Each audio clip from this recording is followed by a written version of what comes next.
पे स्कंद माता का बहुत ही अच्छे से पूजन अगर हम करें और उनको हम प्रसन्न करें, तो किस तरह से हमारे बच्चों की लाइफ है वो प्रोग्रेसिव हो जाती है। उनके लाइफ में आने वाले उनकी प्रोग्रेस में जो भी रुकावटें आती है, वो किस तरह से वो रुकावटों को हम रोक सकते हैं, या फिर माता स्कंद माता के हम डिवाइन ब्लेसिंग पा सकते हैं।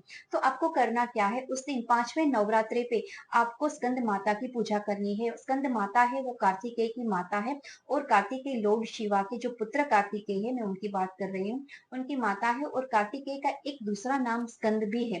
तो यहाँ पे उस दिन पे वो कार्तिकेय की माता के स्वरूप में, यानी कि स्कंद माता के स्वरूप में वो पूजी जाती है। और उस दिन उनकी पूजा करने से हमारे बच्चों की लाइफ में प्रोग्रेस तो आती आती है, प्लस में अगर हेल्थ रिलेटेड कुछ इश्यू चल रहे हैं, तो उसमें भी हमारे बच्चों की हेल्थ है वो बहुत ही अच्छे से इंप्रूव होने लगती है। और हमारे घर में एक फैमिली के बीच में एक अच्छा स्वीट सा बॉन्डिंग बन जाता है। तो ये आप अवश्य से करें। आप अगर देखेंगे तो स्कंद माता का फोटो, अगर उनकी इमेज आप देखेंगे, तो आपको उसमें दिखाई देगा कि अपनी गोद में एक छोटा सा बालक है, और उनकी मुद्रा है वो अभय मुद्रा है। तो अभय मुद्रा है वो फियर को रिप्रेजेंट करती है, यानी कि हमारी लाइफ को फियरलेस बनाती है, हमारे बच्चों को फियरलेस बनाती है। तो अगर बच्चे हमारे फियरलेस होंगे, तो वो अपनी लाइफ में अच्छे से प्रोग्रेस कर पाएंगे, अपना करियर है वो अच्छे से ग्रो कर पाएंगे।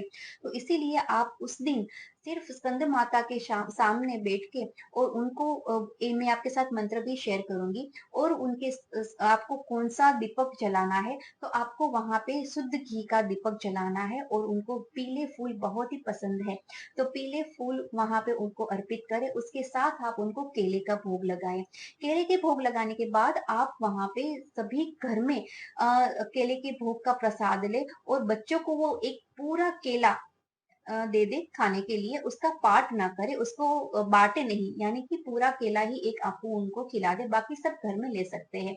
और कुछ प्रसाद ज्यादा ही करे, जो बाहर जो बच्चे खेलते हो उनको भी वो प्रसाद है वो माता के प्रसाद के रूप में आप उनको डोनेट करें। तो ये करने से आपके बच्चों की प्रोग्रेस है वो आपको दिखेगी कुछ ही समय में, और उनकी हेल्थ भी है वो बहुत ही अच्छे से इम्प्रूव होगी। और मंत्र कौन सा है, मंत्र है या देवी सर्वभूतेषु माँ स्कंद माता रूपेण संस्थिता, नमस्तस्यै नमस्तस्यै नमस्तस्यै नमो नमः। ये मंत्र कर सकते हैं, या फिर आप उनका जो बीज मंत्र है, ओम ऐं ह्रीं क्लीं स्कंद माताये नमः, ये मंत्र करने से 108 बार अगर ये बीज मंत्र का आप चेंट करते हैं, तो आपकी लाइफ है वो बहुत ही प्रोग्रेसिव हो जाएगी, और आपको हेल्थ और वेल्थ दोनों ही मिलेंगे। तो ये मंत्र 5वें नवरात्रि पे आप अवश्य करें, और स्कंद माता को पीले फूल और केले का भोग अवश्य से लगाएं। Thank you for watching.